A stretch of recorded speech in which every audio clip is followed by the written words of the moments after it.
Oke, halo pemimpin muda, selamat sore. Assalamualaikum warahmatullahi wabarakatuh.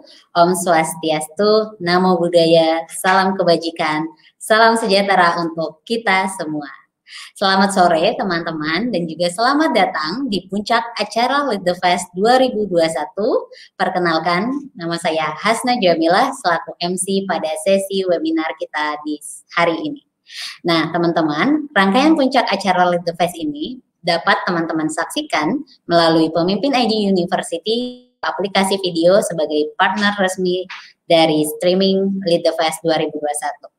Jika di tahun kemarin Lead the Fest mengangkat tema kebangkitan literasi Indonesia, di tahun ini Lead the Fest mengajak teman-teman untuk berdiskusi tentang leading in the new era, yang dimana konteks Lead the Fest di tahun ini menitik beratkan pada pelestarian nilai gotong royong untuk Indonesia sebagai upaya menang bersama menghadapi pandemi. Jadi, melalui tema leading in the new era, kita pemimpin.id ingin mengajak teman-teman untuk mengambil respon atas segala perubahan yang terjadi saat ini, yang perubahan itu pun memaksa kita untuk menjadi lebih tekun, mengamati, dan belajar cepat beradaptasi. Oke, di Lead the Fest tahun ini juga kami ingin mengajak semua teman-teman pemimpin muda, segenap elemen bangsa yang hadir ataupun yang di luar sana untuk ikut berdiskusi mengenai kepemimpinan di era yang baru. Bukan hanya kepemimpinan menghadapi krisis, tetapi juga bentuk kepemimpinan yang relevan di masa yang akan datang. Acara ini merupakan forum dialog lintas generasi dan juga lintas sektoral, menjadi ruang bagi para pembelajar dan pembelajar kepemimpinan di Indonesia. Jadi pastikan teman-teman semua mengajak lagi teman-temannya di luar sana agar kita belajar bersama dan bisa menjadi pemimpin-pemimpin di masa depan. Rangkaian acara Lead the Fest juga didukung oleh PT Paragon Technology and Innovation serta rekan-rekan media resmi acara ini yaitu Metro TV, Media Indonesia, dan Medcom.id. Juga dukungan dari kolaborator organisasi yang turut menyukseskan pelaksanaan acara Lead the Fest 2021. Nah, salah satu rangkaian acara Lead the Fest tahun ini, kita selain membawa tema gotong royong untuk Indonesia, kita ingin mengajak teman-teman semua untuk ikut berdonasi untuk penggalangan dana 1000 APD bagi para nakes bersama wecare.id melalui link donasi yang dibagikan di layar. Nah, teman-teman bisa juga klik link yang ada di kolom chat biar kita bisa donasi bareng dan juga kita mendukung nih para nakes ataupun supir ambulans yang berada di garda terdepan, karena faktanya masih butuh banyak APD hingga 1000 APD setiap harinya untuk penanggulangan COVID di berbagai daerah di Indonesia. Oke, nah teman-teman pasti udah nggak sabar nunggu kegiatan Lead the Fest selanjutnya. Jangan lupa teman-teman sebelum ikutan, teman-teman pastikan share keseruan dari webinar series kita dan rangkaian acara Lead the Fest lainnya dan upload ke Instagram story teman-teman dan tag ke Instagram @leadthefest dan @pemimpin.indonesia, karena di setiap sesinya akan kita pilih 2 orang beruntung yang akan mendapatkan merchandise eksklusif dari Lead the Fest. Jadi pastikan teman-teman ikut share keseruannya dan teman-teman langsung bisa mendapatkan kesempatan untuk mendapatkan merchandise dari pemimpin.id dan Lead the Fest. Selain itu, teman-teman, buat yang menanyakan ataupun yang pengen hadir di sini, teman-teman, nggak usah takut karena semuanya akan kebagian sertifikat dengan syarat cukup mengisi link absensi yang akan dibagikan di saat sesi acara berlangsung.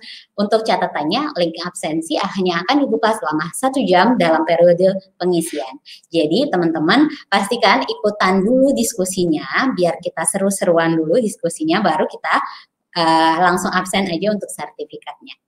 Oke, karena ini udah jam 4, kita langsung aja yuk kita ke webinar seri selanjutnya. Teman-teman pasti udah pada tahu lah ya, nggak sabar juga kita bakal diskusi tentang Transformational Leadership for Future Indonesia Leader. Nah, di sesi pada kali ini kita akan dipandu oleh moderator kita yang juga pengalaman di bidang sumber daya manusia, yang dimana udah hadir di tengah-tengah kita, yang beliau merupakan Chief Executive Officer dari Better & Co, yaitu Ibu Alin Rosida. Nah, beliau juga udah hadir nih di tengah-tengah kita. Langsung kita sapa ya. Halo, Ibu Alin. Ini aku manggil Ibu atau Coach nih? Bebas, boleh Coach aja deh, biar kelihatan muda kayak Kak Hasna. Aduh, siap Coach Alin. Selamat sore Coach Alin. Selamat sore. Apa Gimana kabarnya kabar? Coach Alin? Iya nih, Alhamdulillah baik nih. sehat. Alhamdulillah sehat. Gimana Kak Hasna gimana? Iya, sama sehatnya nih Coach Alin. Gak sabar pengen diskusi sore ini nih Coach Alin. Iya, iya, iya, iya. Oke, Coach Alin sendiri kesibukannya selama PPKM ini apa aja nih Coach? Boleh diceritain dong. Kesibukannya masih mengerjakan pekerjaan seperti biasa ya, dealing sama klien, deliver project, ngajar juga, kemudian melakukan beberapa riset gitu sih. Sama ini bantuin teman-teman pemimpin ID juga kan. Asik. Iya nih, Coach Alin adalah salah satu coach pengalaman yang banyak membantu pemimpin.id nih teman-teman. Nah, kebetulan karena Coach Alin juga udah hadir di sini, udah semangat juga buat memandu sesi ini. Coach Alin udah siap ya buat memandu sesi sore ini ya? Insya Allah, insya Allah. Oke, kalau gitu aku izin langsung ngasih ke Coach Alin aja ya. Silakan Coach Alin. Oke, terima kasih Kak Hasna. Terima kasih juga untuk teman-teman yang sudah hadir di sini. Terima kasih kepada pemimpin.id. Jadi hari ini kita akan melakukan sesi webinar. Perkenalkan nama saya Alina Rosida, teman-teman boleh panggil saya Alin. Dan di sesi ini kita akan membahas tema mengenai transformational leadership for future Indonesian leader. Nah, kita sudah kedatangan sejumlah narasumber yang keren-keren banget. Pertama, saya akan panggil narasumber Mas Yudo Anggoro. Mas Yudo Anggoro ini adalah Head of SBM ITB untuk kampus Jakarta. Beliau adalah seorang dosen SBM ITB yang saat ini menjadi Direktur SBM ITB dan juga Center for Policy dan Public Management. Kemudian minat risetnya adalah bidang kepemimpinan, governance, dan public policy. Nah, ini dia Mas Yudo. Apa kabar Mas Yudo? Baik, Coach Alin, Mbak Alin. Apa kabar? Sehat-sehat semoga. Alhamdulillah, sehat. Ini posisi di mana nih Mas Yudo? Saya di rumah, WFH, nggak kemana-mana Mbak. Ngajar, betul, riset, ya. Semuanya di rumah. Semuanya di rumah ya, dengan betul. Teknologi kita udah bisa melakukan dari mana aja ya. Betul Mbak Alin. Baik, nice to have you here. Oke, berikutnya kita punya narasumber yang nggak kalah keren ya, yaitu Mas Yuri Yogaswara. Mas Yuri Yogaswara ini adalah CEO dari Daya Dimensi Indonesia. Beliau menyelesaikan S1 Manajemen di Unpad, Bandung, dan S2-nya di Organizational Leadership di Said Business School, University of Oxford. Beliau itu memulai karir sebagai project intern di Daya Dimensi Indonesia sejak tahun 2000, dan saat ini beliau menjabat sebagai CEO dari Daya Dimensi Indonesia. Kemudian beliau juga pernah menjabat sebagai Head of Strategic Services Division untuk Daya 5 Abisatya pada tahun 2011. Saat ini beliau juga merupakan Sekretaris Umum di Rumah Mentor Indonesia atau RUMI dan The University of Oxford Society Indonesia atau OXI. Silakan. Selamat datang Mas Yuri. Hai. Halo. Seger selalu. Mas Yuri ini wajahnya selalu Halo Mas Yuri. Halo Mas. Apa kabar? Suaranya agak kurang jelas nih Mas. Iya nih kayaknya ada sedikit gangguan teknis nih Coach Alin. Oke, mudah-mudahan nanti lebih lancar lagi. Amin. Oke, terima kasih. Dan kita sudah kedatangan juga narasumber kita yang ketiga, yaitu Ibu Susi Budiman. Beliau adalah Kepala Dewan Pembina Pemimpin.id. Ibu Susi Budiman juga ini seorang lulusan dari State University of New York. Beliau adalah ketua dari Dewan Pembina Pemimpin ID sejak September 2020.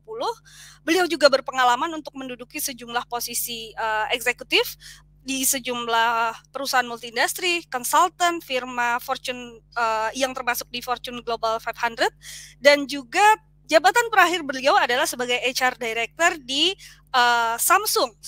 Kemudian beliau sesudah selesai di Samsung 2019, beliau sekarang menjadi seorang konsultan pengembangan SDM, menikmati waktunya sebagai coach dan bekerja bersama anak-anak muda nih di sini yang punya satu visi membangun Indonesia. Jadi Bu Susi ini adalah sudah berpengalaman di berbagai bidang. Halo Bu Susi, apa kabar? Baik, alhamdulillah. Terima kasih Coach Ali. Halo Mas Yudo. Halo Mas Susi. Apa kabar? Baik, alhamdulillah. Aduh, senang banget nih sudah kedatangan tamu-tamu yang luar biasa, narsum-narsum luar biasa ya. Jadi teman-teman, ini adalah sebuah kolaborasi narasumber yang unik. Ada dari akademisi, dari konsultan, dan juga dari praktisi serta penggerak komunitas. Jadi kita luar biasa nih, sudut pandangnya akan sangat kaya sekali ya untuk bicara mengenai leadership di Indonesia ya. Baik, baik.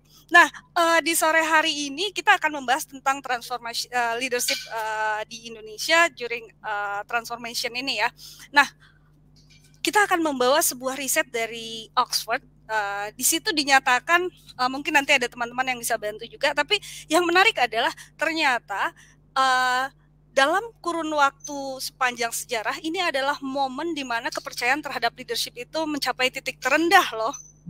Memang risetnya mungkin nggak sampai ya ke Indonesia, tapi untuk young adults dari usia 18 sampai 29, titik kepercayaan mereka terhadap leadership itu sangat rendah. Tidak hanya kepada pelaku politik gitu ya, bahkan terhadap business leader loh ternyata.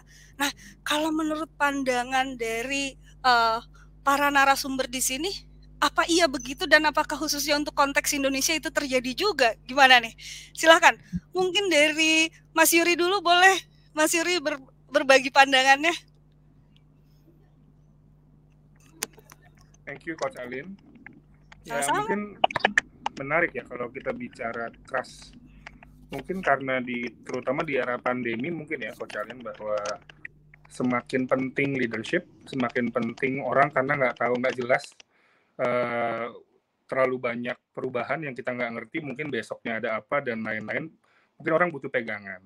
Dan sementara itu mungkin leaders juga bingung sama bingungnya dengan para followers ya, untuk saya mau kemana nih gitu ke depannya. Belum lagi mungkin ditambah dengan beberapa peristiwa yang apa ya, kita sangat hyper connectivity sekarang, jadi nggak bisa ada yang ditutupin. Kita mau, kalau dulu mungkin masih ada private life gitu dari seorang leader, apalagi leader publik. Leader bisnis lebih private life lagi. Cuma sekarang ada social media, ada yang 6 degrees of separation, mungkin sekarang jadi 1 degree ya teman-teman. Jadi hyperconnectivity ini membuat leaders are exposed, I think. Jadi kalau nggak otentik akan ya suffer the consequences. Dan karena memang mungkin kita masih tadi ya punya hidup di hidup sosial dan hidup privat, harusnya kalau align nggak masalah kan. Mungkin semakin nggak align itu semakin orang jadinya nggak trust. Dan akhirnya keluar hal-hal yang tadinya di-expect oleh para follower jadi panutan, jadi mungkin ya kecewa mungkin. My 2 cents kira-kira Coach Alin. Iya, menarik ya. Jadi sepanjang itu align antara kehidupan publik, kehidupan private, profesional, value-nya itu sejalan semua, orang akan percaya bahwa dia true ya gitu. Aduh, Mas Yuri suaranya hilang, Mas. Mungkin lebih otentik kali ya. Mungkin orang sekarang lagi memilih yang otentik leader kali ya Coach Alin. Bukan yang tipu-tipu di dunia tipu-tipu gitu. Iya, betul ya. Kalau menurut Mas Yudo nih, gimana Mas Yudo? Trust to leader sekarang benar nggak sih di bawah? Ya, terima kasih Coach Alin. Saya support tadi yang disampaikan Mas Yuri, karena saya ini kan mengajar di sekolah bisnis begitu ya. Jadi saya meneliti, meriset, mengajar, berinteraksi juga dengan para leaders. Jadi ada evolusi ya antara aliran-aliran kepemimpinan. Kalau zaman dulu kan leaders itu Superman gitu ya. Jadi solving all the problems by himself. Image-nya bagus, ganteng, suaranya meyakinkan begitu. Tapi seperti yang disampaikan Coach Alin dan Mas Yuri tadi, kok ya masalah-masalah tetap ada dan orang masih berada pada masa kebingungan gitu. So how should we solve this problem? Jadi dibutuhkan sosok pemimpin yang tadi Mas Yuri sampaikan transparan, tapi kalau saya bilang inklusif mungkin ya. Kalau sekarang kita jadi pejabat publik ya harus declare uangnya berapa, gajinya berapa, mobilnya apa, rumahnya apa. So we need to do that, we need to be inclusive to regain public trust gitu. Karena kalau nggak ada trust-nya ya kita nggak akan dapat support dari stakeholders kita begitu ya. Kemudian my other points is about integritas. Ya, kalau pemimpin nggak ada integritas ya akhirnya nanti korupsi, nanti ada penyelewengan, kemudian ada banyak penyimpangan yang dilakukan oleh leaders gitu, sehingga trust-nya jadi turun. Jadi I think selain menjadi autentik, leaders juga harus punya integritas. Jadi dia punya nilai yang selalu dipegang selama dia memimpin. Kira-kira sih begitu, Coach Alin. My other Oke, 2 cents. Iya, udah 4 sen dong ya, 2 sen sama 2 sen. We have 4 cents ya. Oke, kalau Bu Susi gimana Bu Susi? Benar nggak sih Bu bahwa ternyata bahwa trust to leader sekarang di titik terendah? Menarik ya, menarik sekali Coach Ali. Thank you untuk sharing.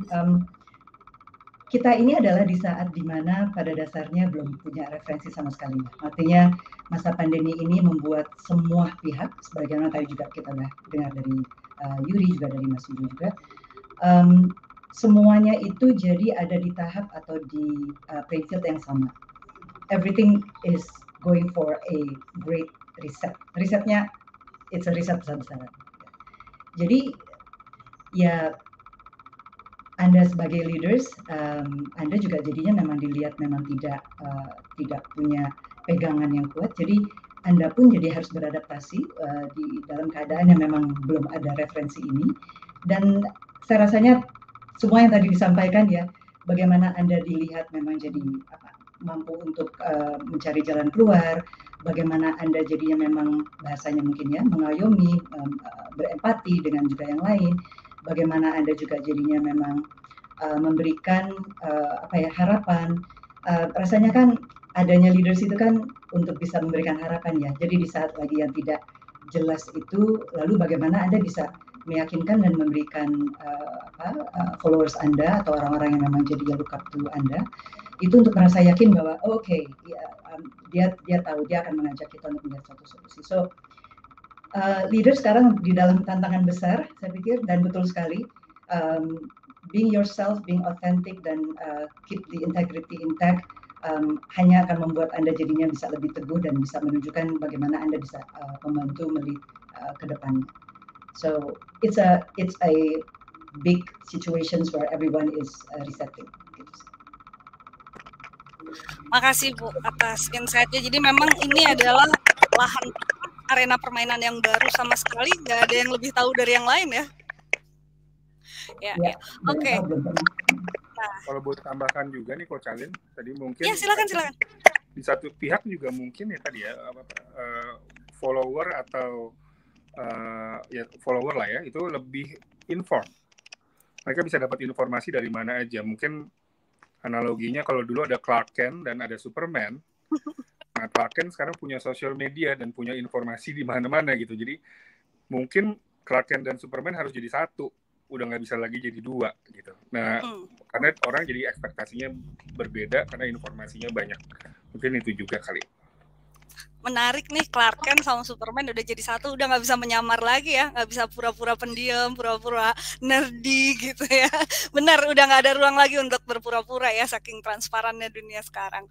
Oke, ini menarik sekali. Dan dari hasil researchnya Oxford ini juga, ini sudah ada slide yang ditampilkan bahwa sekarang itu leadership bergerak dari ego to eco gitu. Jadi dari ekosistem, dari yang dulunya namanya leader itu diakui karena stratanya, hierarkinya, kedudukan gitu ya.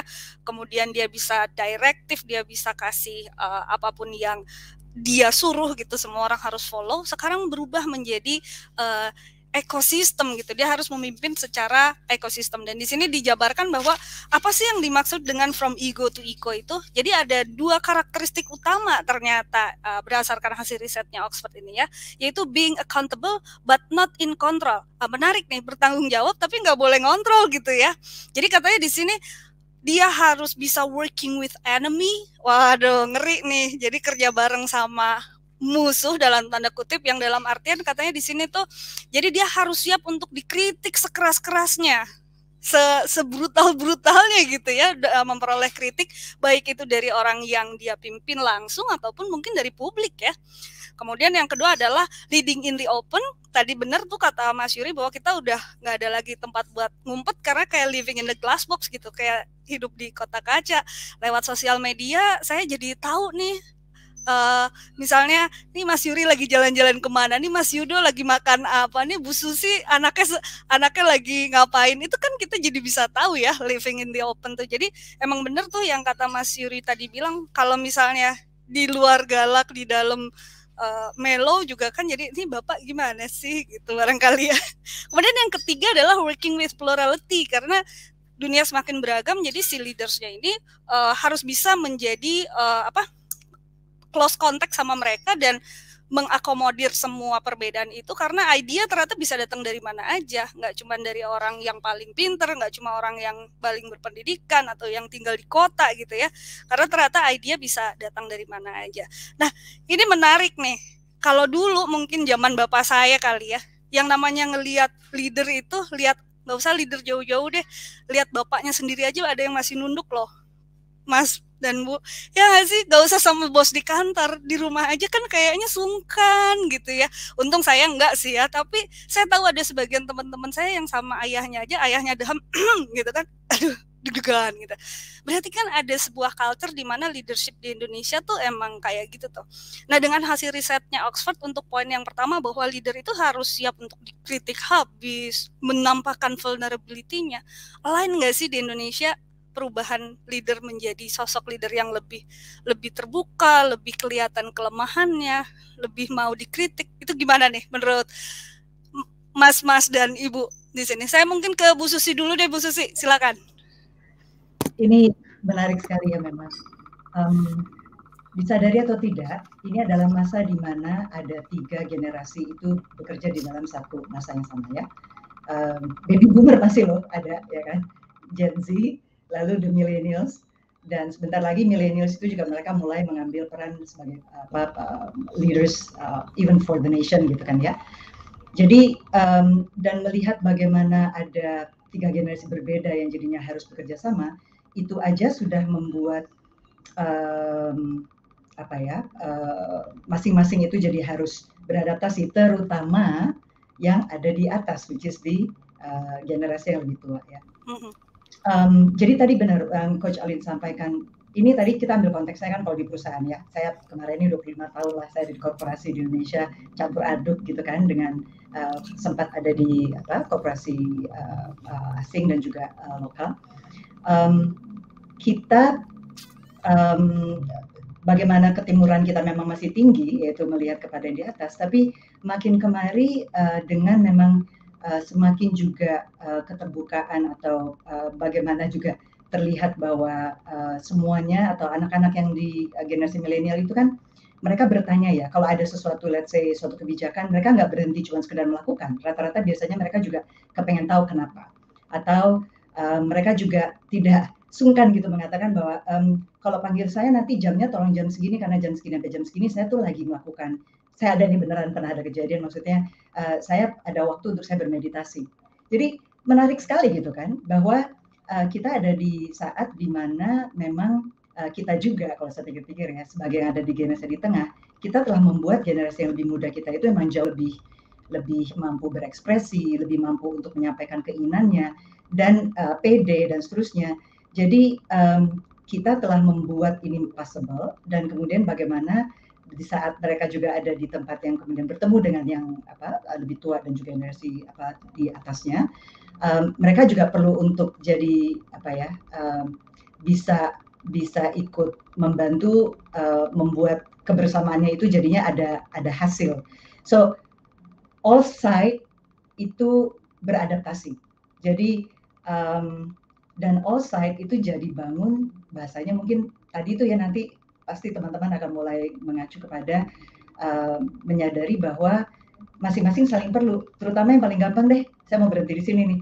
Saya kalau udah ngomongin digital, saya cuma telepon anak saya, sama untung suami saya techy banget jadinya. Saya ingat kok kalau zamannya Mayuri juga, ya Yur, waktu dulu ya Yur. Kadang-kadang kalau ada apa-apa juga kayak, jadi ini mesti digimanain gitu kan. So intinya adalah bangunlah that ekosistem, jangan sendirian, nggak bisa. Benar. Bener Bu, iya. Bener, itu kerasa banget sih. Saya aja yang sedikit belajar karena dulu saya kan elektro ya, rasanya oh iya ngerti deh. Sekarang dengan banyak gamification, ini game ini apa lagi gitu kan. Nah itu emang harus. Dan sementara adik-adik kita itu kayak 1 jam baca, oh iya ngerti bisa mainnya gitu. Kayaknya udah ke-wire di dalam otaknya gitu kan ya. Iya, benar. Kalau Mas Yudo, gimana Mas Yudo pandangannya? Ini relevan nggak sih dengan kondisi Indonesia dan seberapa struggling nanti para pemimpin di Indonesia untuk, aduh, aku harus menjadi vulnerable nih di hadapan mereka gitu. Iya, saya mau ambil satu poin tadi tentang being vulnerable gitu ya. Jadi dan ini hubungannya dengan konteks atau budaya kita selama ini begitu, budaya di Indonesia. Selama ini kita menganggap begitu dalam masyarakat ya sosok pemimpin adalah yang tadi yang Superman yang bisa menyelesaikan semua masalah. Tetapi konsep leadership dan praktek-praktek leadership itu kan evolving ya. Being vulnerable doesn't mean that we are weak. So instead bahkan being vulnerable meaning that we acknowledge our own self begitu ya, bahwa kita nggak sempurna. Kita bukan sosok yang sempurna, kita punya kekuatan dan kita punya kelemahan. Tadi misalkan Ibu Susi bilang kalau udah digital tanya anak deh, ya begitu. Jadi we admit that we are not a perfect individual, and karena itulah kita perlu orang lain gitu. Dan dalam konsep ekosistem tadi, menurut saya penelitian dari Oxford memang capturing the real phenomenon begitu ya. Sekarang ada konsep platform ekosistem. Kemudian kalau dari leadership ya ada shared leadership ya. Jadi dia nggak bisa stand alone. Jadi kalau misalkan dia mau menyelesaikan problem yang ada di dalam masyarakat, ya problem itu kan kompleks gitu. Nggak hanya bisa diselesaikan oleh orang dengan background teknik elektro saja, begitu tadi Mbak Alin ya, atau teknik industri saja misalkan saya, atau manajemen saja, tapi butuh juga ahli-ahli yang lain. Jadi sehingga konsep shared leadership itu juga bisa berjalan. Nah kemudian yang mau saya ingin tambahkan adalah bahwa if you are a leader, then you need to be ready to solve the real problem in the society. Entah masalah tadi kekurangan nakes, atau kekurangan masker, kekurangan oksigen, atau poverty, atau climate change, atau environmental degradation, itu adalah problem-problem yang butuh kolaborasi dari masing-masing leaders. Begitu ya. Jadi yang dari konsep egocentric tadi, I am the greatest leader, menjadi konsep eco tadi, jadi ya we look at our surrounding, apa sih masalah-masalah yang ada di dalam masyarakat, and then we collaborate to solve the real problems. Jadi leader tuh tangannya harus kotor gitu, in the sense that ya dia menyelesaikan masalah, jadi nggak bisa tangannya clean bersih gitu ya, nggak ngapa-ngapain, jadi harus kotor, harus kerja keras, sing-singkan lengan baju, keringetan ya. That's what a real leader at the moment. Ya. Kira-kira sih begitu Mbak Alin. Menarik. Jadi leaders tuh nggak bisa dibilang leaders kalau dia nggak turun, nggak hands on gitu ya, Mas Yudo. Betul. Nah, Mas Yudo, aku mau nanya sedikit lagi nih. Kalau terkait kritik, karena tadi kan harus working with enemy ya, leaders itu kan katanya. Secara cultural sebenarnya kita siap nggak sih nerima kritik? Karena kan relatively cukup baperan ya, kita kadang-kadang gitu ya. Betul. Well, critics is part of our life begitu ya. Tapi memang kadang-kadang kita terbiasa tidak menerima kritik begitu ya. Kita tidak terbiasa untuk menerima kritik, kupingnya tipis begitu ya. Tapi tadi yang disampaikan Mas Yuri dan Mbak Susi tadi, bahwa sekarang era sosial media, sekarang kita posting sesuatu aja mungkin ada yang like and dislike. So if you are a leader, we need to be ready to be criticized. Ya, karena nggak semua orang bisa suka sama kita gitu. Even though that you are a superstar, you are Soekarno atau apa, you have haters. Jadi punya haters itu inevitable. Pasti akan ada orang yang nggak suka. But yang penting jangan sampai haters itu stop our steps gitu of doing something, of making our hands dirty tadi to solve the problem gitu ya. Jadi jangan sampai akhirnya kita jadi breakdown sendiri, kita jadi kagak semangat ya karena hanya sekedar kritik. Mbak Alin. Keren banget tuh teman-teman, jadi punya haters itu inevitable, jadi nggak usah dibaperin gitu ya, santai aja. Semua orang pasti punya haters Mbak Alin ya. Bener. Orang paling baik sedunia pun ada aja hatersnya. Oke. Betul. Thank you Mas Yudo, menarik banget. Mas Yuri, gimana nih Mas? Ya, sama sih Coach Alin, saya rasa tadi haters bagian dari ekosistem, kalau nggak akan ada ekosistem kan. Cuma mudah-mudahan lebih banyak loversnya daripada hatersnya, jangan lebih banyak. Amin. Kalau saya sih ngelihat memang zaman berubah ya, Coach Alin, seperti Mbak Susi sama Mas Yudo bilang, zaman dulu kan kita sangat mengidolakan suatu sosok super gitu ya, makanya keluar Superman. I think Superman is dead konsepnya. Bukan itu ya, bukan pemain band. Cuma sekarang it's the time of Avengers. Kalau teman-teman lihat, Avengers itu kan ekosistem. Dan dari ada Ant-Man, ada Spider-Man, ada Captain America, semua punya plus minus. Mereka nggak semuanya super duper tanpa celah atau tanpa kekurangan.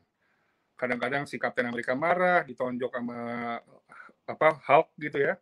Terus kadang-kadang yang lain lagi. Jadi I think the combination of ini yang kita sebut ekosistem sangat jadi bagus karena apa? Lawannya Thanos. Nah, saya ngelihat pandemi ini kayak Thanos nih, teman-teman. Jadi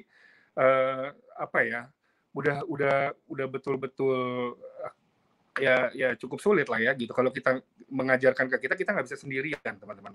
Saya rasa itu yang saya dapatkan pribadi dari pandemi ini adalah kita itu nggak bisa sendiri. Kita itu harus bantu dan dibantu sama orang lain karena memang Thanos lawannya gitu. Jadi I think kalau kita ngelihat ekosistem tadi akan lebih relevan di leadership zaman sekarang, bukan hanya single-handedly fighting the world, karena udah nggak kebeli lagi konsepnya. Kayak Superman nggak mungkin dia ada di mana-mana 24 jam 7.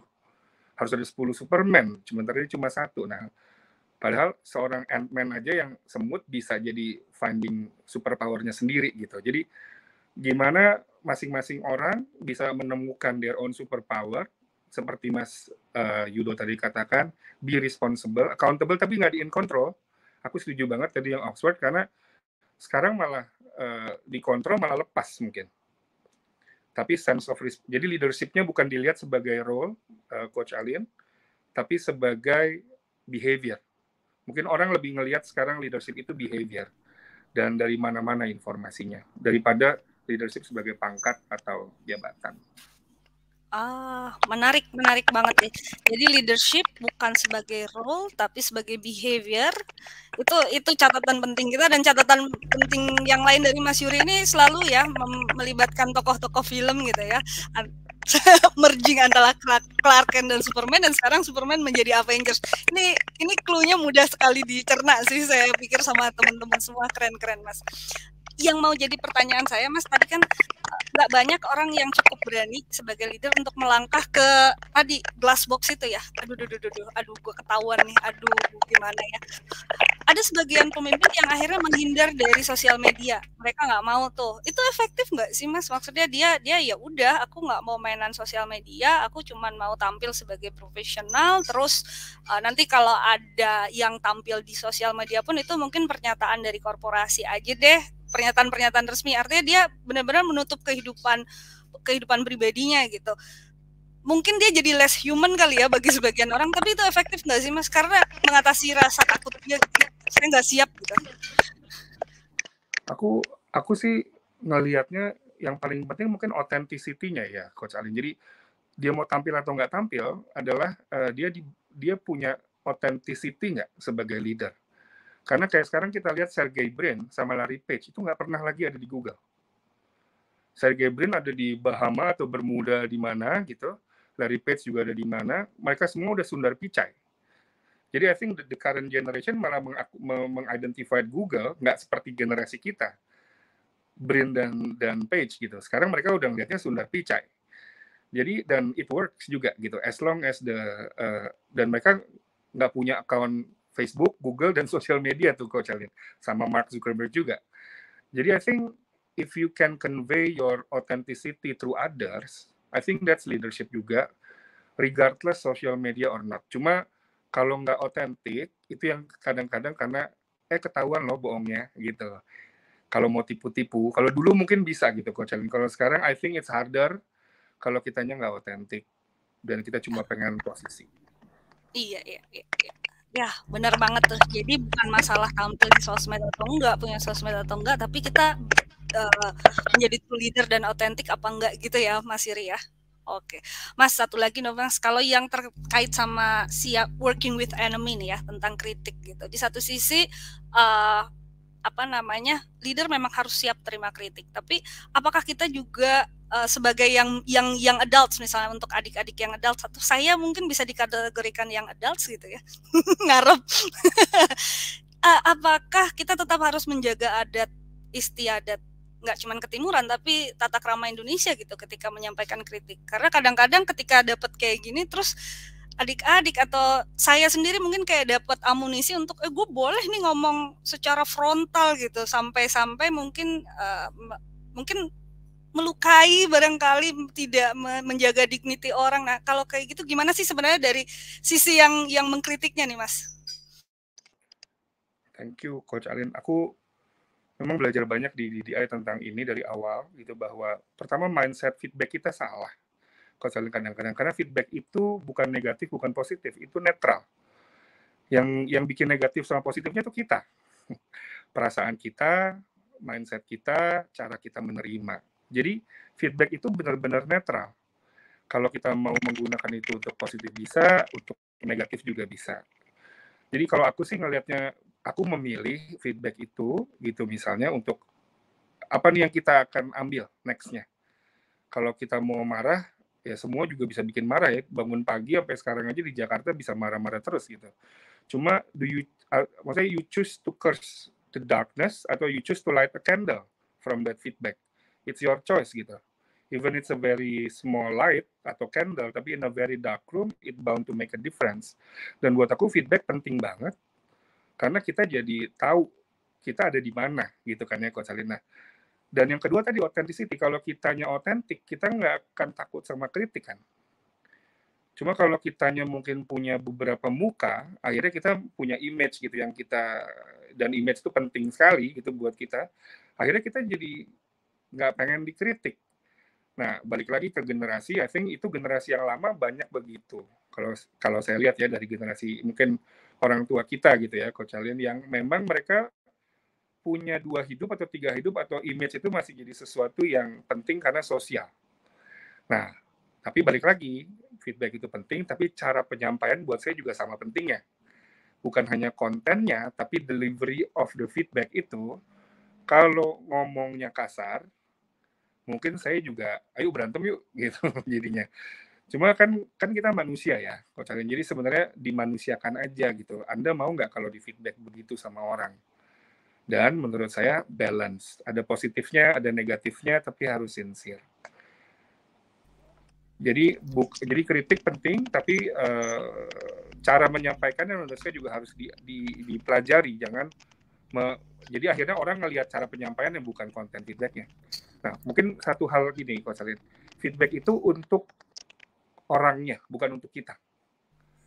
Ya. Artinya gini, kita feedback orang supaya dia jadi lebih bagus, bukan supaya kita jadi lega karena kita lega nih udah ngomong gitu.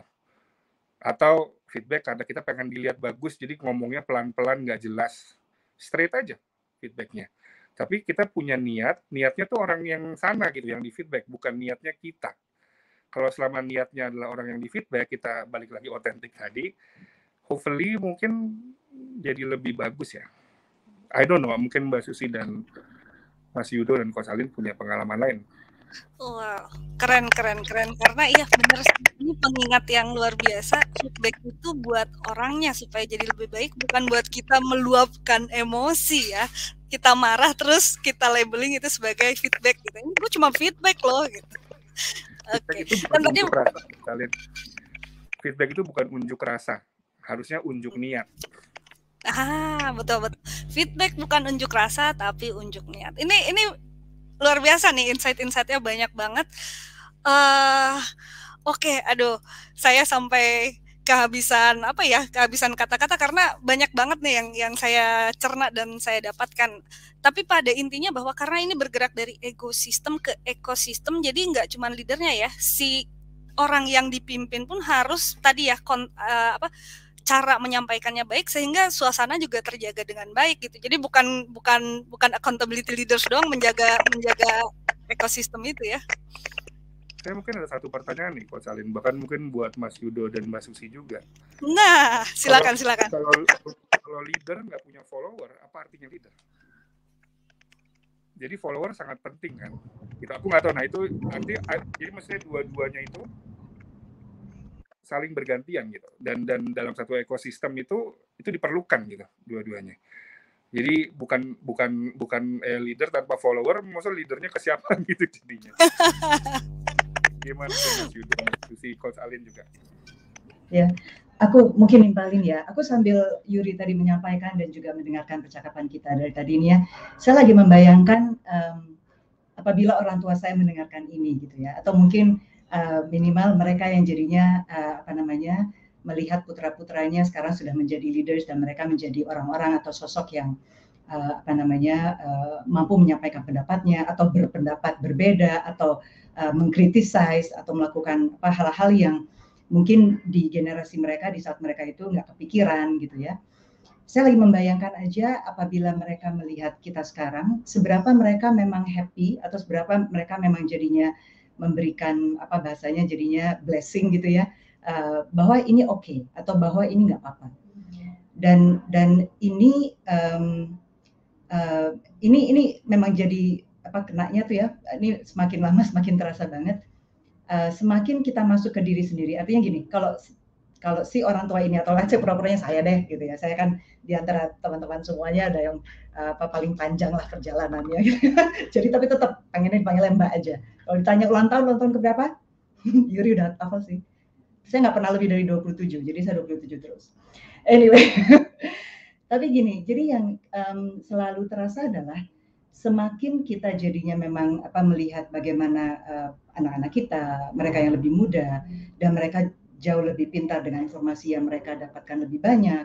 Dan kita sendiri sebetulnya ya sebagai orang tua juga mengajarkan mereka untuk bisa kritis, bisa berpikir secara logik dan tidak menerima apapun, begitu aja gitu ya. Kita jadi belajar untuk memang lebih mengakui banyaknya kesalahan atau banyaknya ketidaktahuan kita. Gitu. Nah inilah sebetulnya yang menurut saya tadi ya bahasa yang tadi digunakan. Kita sendiri lagi menggali diri kita untuk menjadi lebih otentik tadi gitu kan ya. Lebih melihat kepada baiknya saya muncul atau bagaimana saya muncul jadi lebih bahasanya mungkin ya bermanfaat bagi putra saya, bagi sekeliling saya. Itu baiknya gimana ya? Topeng saya yang kemarin yang kayaknya saya kasih unjuk bahwa saya itu misalnya ya nggak mau tahu kalau saya itu kepengen cara saya itu nolong nggak ya gitu kan? Atau topeng saya yang satunya yang mungkin saya diam saja dan saya melihat semuanya bergerak dan saya seolah memberikan approval dengan cara saya yang diam, itu kena nggak ya? Jadi saya membayangkan bagaimana jadi proses-proses ini itu terjadi di masing-masing diri sih. Jadi semuanya jadi terpaksa. Ini saya sih senang banget maksudnya melihat dinamika bukan hanya di Indonesia, di dunia juga maksudnya dengan pandemi ini dan sebelum event pandemi ya, dengan Amerika punya presiden yang luar biasa yang sebelumnya ini gitu kan ya. Jadi bagaimana segala sesuatunya tuh tampak dan bagaimana dapetin balasan atau how people react to that gitu kan ya. Itu kan sesuatu yang jadinya membuat kita sebagai diri jadi juga bisa menimbang dan juga menimbang dan juga bahasanya jadinya berpikir secara baik sebaiknya saya gimana nih gitu tadi ya jadi mau muncul kayak mau nggak muncul kayak itu di sosial media lagi gitu ya saya dulu dibuatinnya juga sama anak saya tapi gitu kan seberapa saya jadi ada manfaatnya atau seberapa saya jadi happy perjalanan. Boleh dilanjutin Coach Alin. Thank you. Mas Yuda mungkin mau jawab dulu tuh pertanyaannya Mas Yuri tadi. Followership ya, baik. Mungkin begini ya, sebagai leader kita ada satu kemampuan atau skill yang perlu kita punya juga ya, kemampuan untuk listening. Begitu, jadi kemampuan mendengarkan, feedback tadi seperti kata Mas Yuri atau kritik tadi kata Coach Alin begitu, atau masukan-masukan kata Mbak Susi tadi ya. Tapi kemampuan mendengarkan ini juga kemampuan mendengarkan listening to our inner voice begitu ya. kan kita selama ini dididik gitu ya, ada hati nurani, ada inner voice yang ada di dalam diri kita, itu yang kita dengarkan. Nah, kemampuan itu kan kadang-kadang karena the world is now too noisy ya, dengan like abundance of information, kadang-kadang itu jadi hilang. Nah, jadi selain kemampuan mendengarkan feedback dari orang lain, tapi juga kemampuan mendengarkan diri kita sendiri. Jadi tadi kalau Mbak Susi bilang sering ada meditasi, kontemplasi, well, kemampuan kontemplasi itu yang perlu kita sharpen juga, karena nggak semua orang, karena nggak ada yang sempurna gitu, pasti ada kelemahan-kelemahan kita.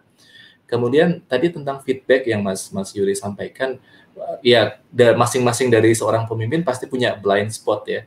Blind spot itu sesuatu yang kita nggak lihat tapi orang lain lihat begitu. Saya pikir saya selama ini adalah like a good leader, Mas Yuri CEO begitu, saya apa gitu ya. Tapi mungkin when I think that I'm a good leader, mungkin ya tanpa disadari saya kalau ngomong bikin orang lain sakit begitu ya. Jadi itulah pentingnya feedback tadi, karena ada blind spot yang kita nggak lihat gitu. Dan untuk itulah makanya kita perlu ekosistem tadi ya. A group of good people yang bisa reminding each other bahwa kita ada sesuatu yang bisa kita improve. Dan saya setuju ini bukan tentang melihat kesalahan kita, tetapi how we can improve ourselves as a leader, dan juga kemampuan mendengarkan tadi. Begitu, Coach. Ih, keren banget. Jadi nggak cuma dengerin dari luar, tapi justru ada sesuatu dari dalam ya, Mas Yudo. Yang jangan sampai dilupakan, justru itu suara yang harus kita dengarkan juga. Oke, kemudian tadi menariknya, selain tadi accountable but not in control, karakteristik kedua dari new kind of leader ini adalah shaping the context. Nah, ternyata shaping the context ini maknanya apa? Pertama adalah enabling the sense of purpose. Jadi katanya leader itu udah nggak lagi musim tuh nunjukin, lo mesti begini, tapi lebih membawa ke kita itu mau mencapai objektif ini loh, mau mencapai tujuan ini loh. Alih-alih nunjukin detail caranya, dia cuma bilang bahwa goalnya tuh apa dan why we want to achieve that gitu. Itu yang pertama. Dan yang kedua adalah leaning into uncertainty. Jadi gimana menghadapi hal yang serba nggak pasti, dan kita makin lama makin belajar, semakin apapun yang ada di dunia ini saat ini udah nggak pasti banget ya. PPKM berakhir kapanpun itu udah nggak pasti banget gitu buat kita. Nah, gimana nih menurut teman-teman di sini tentang enabling sense of purpose ini? Jadi bergerak dari why alih-alih dari how-nya gitu. Mungkin saya ke Mas Yudo dulu deh. Boleh, Mas Yudo? Sense of purpose ya. Jadi tadi selain kita punya listening our inner voice begitu ya, ada lagi satu kemampuan yang menurut saya perlu kita sharpen gitu ya. Jadi showing our empathy. Ya, jadi kita bersimpat atau berempati entah kepada anak buah kita, kepada leader kita, atau kepada orang lain begitu ya. We try to understand if we were in the position of himself or herself begitu ya. Sehingga dengan begitu kita tahu bahwa setiap orang ya pasti ada masalahnya sendiri-sendiri begitu. Nah, jadi menurut saya itu penting.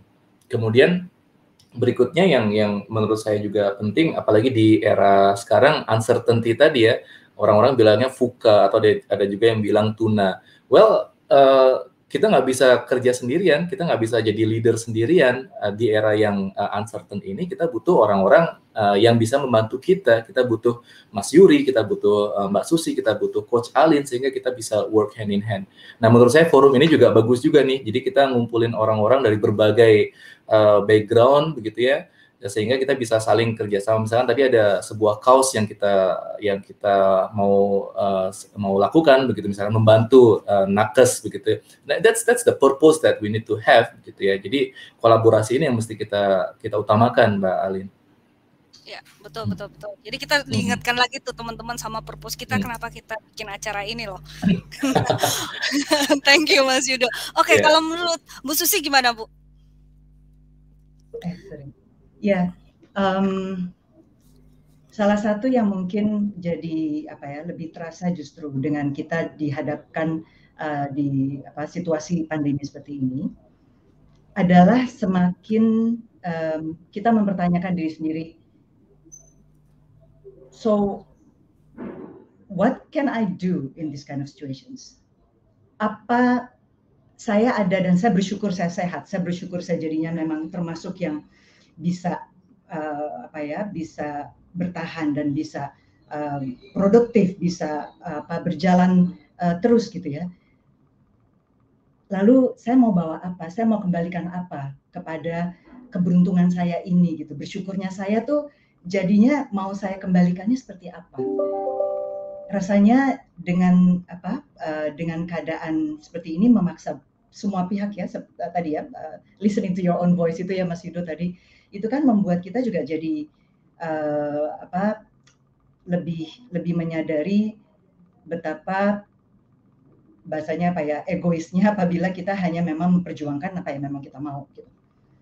So being purposeful itu memang jadi, dengan menurut saya semakin keadaannya semakin membuat kita juga melihat bahwa tidak bisa sendiri, dan malah semakin rasanya tuh bahagia banget.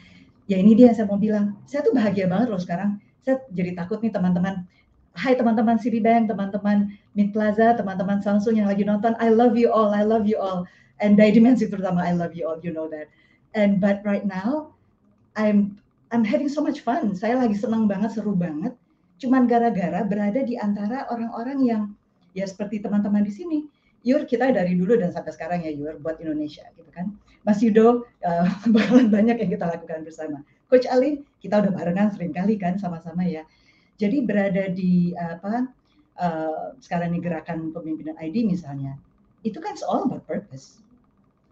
Kalau boleh dikatakan rewardnya itu semuanya adalah semangat bahwa ternyata saya tidak sendiri, bahwa semua dan banyak banget yang juga berkeinginan untuk melakukan hal terbaik untuk Indonesia bangkit dan Indonesia menjadi lebih kuat, dan kita bisa.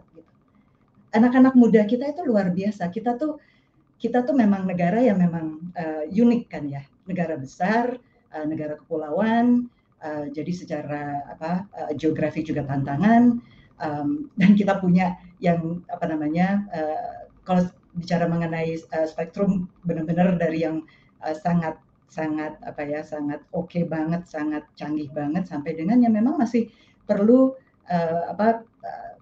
hal-hal yang sangat mendasar gitu ya, dari segi kebutuhan apalagi untuk belajar. Jadi rasanya sih sense of purpose itu jadi hal yang justru membuat kita jadi memang bergerak, dan akhirnya tadi ya mencari kebersamaan, mencari teman main bareng. Mari kita collaborate, yuk kita gerak bareng. Terasa banget.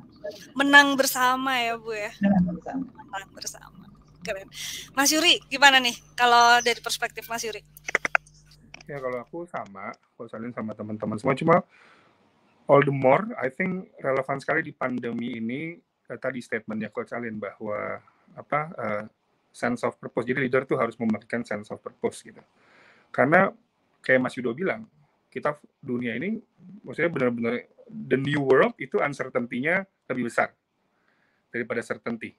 Kita masuk ke fourth industrial revolution yang kita juga masih writing the rule as we speak. Jadi artinya memang kita loh yang sebenarnya yang bersama-sama bikin the game buat next world. Nah, daripada kita nyari di luar kepastian, kita harusnya nyari di dalam, seperti Mas Yudo bilang. Jadi if we don't have that sense of purpose, we don't have the North Star. Sehingga kita terombang-ambing dengan stereotyping, oh harusnya gini, kata A begini, kata Stephen Covey begini, kata DDI begini, kata Coach Alin begini, ya saya gimana ya? Nah, if you listen to those voices tanpa kejelasan, inner voices, kita jadi bingung. Karena there's too many voices. Dan kata Mas Yudo bilang, noise. Gimana get rid of all the noise? Kontemplasi, why are you here? Gitu kan, misalnya. Dan kalau bisa leader membuat itu ke seluruh leaders juga, we're creating juga more leaders. Jadi sense of purpose, I think in this time of pandemic is really relevant. Yang kedua, yang paling menarik yang Coach Alin bilang tadi, we have to lean to uncertainty. Nah, saya pernah belajar dulu dari salah satu saya sebut mentor lah gitu ya, Coach Alin, Mas Yudo, Mbak Susi, kalau boleh share, dia bilang bedanya leaders sama non-leaders ya. Non-leaders itu bisa jadi, you can be a specialist, you can be a follower, you can be a high performer, adalah you always walk on shaky ground. If you're not ready, that you are walking on shaky ground, don't be a leader, be a specialist. Karena udah pasti semuanya. Udah pasti, kayak misalnya Coach Alin kan, electrical engineering, misalnya you are electrical engineering, wiring diagramnya gimana sih? Udah pasti itu udah belajar gitu. Gimana bikin wiring diagramnya, gimana bikin mechanical engineering, udah pasti.